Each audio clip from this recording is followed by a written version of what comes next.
কি ভেবেছিলে ভাই লোক? কিচ্ছু ভাবিনি তো, আমরা কিচ্ছু ভাবিনি। আমরা ভেবেছিলাম যে তুই ছাপড়ি, ব্যাস এইটুকুনি ভেবেছিলাম। কথা কি ক্লিয়ার না ভেজাল আছে? মস্তান ভাই আর ফিরবে না। কে রে তুই মা? মস্তান ভাই ফিরেছে, নিউ লুকে ফিরেছে। আমাদের মস্তান ভাই কিন্তু নিউ লুকে ফিরে এসছে।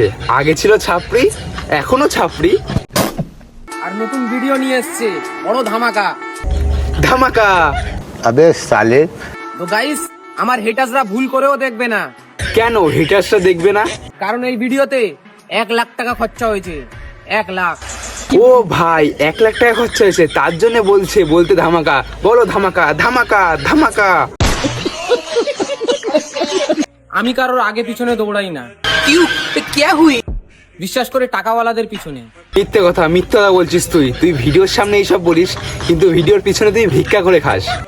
কারণ আমার মন বলে নিজের বস্তিতে রাজা হয়ে থাকবো। হ্যাঁ, এটা কেমন কথা? বস্তিতেও রাজা? কিন্তু অন্যজনের মহলে গিয়ে চাকর খাটবো না। কোনোদিন কি শুনেছিস যে বস্তিতেও রাজা আছে?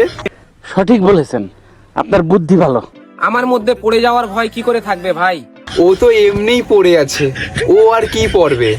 আমি তো জিরো থেকেই। তুই তো জিরো থেকেই হয়েছিস।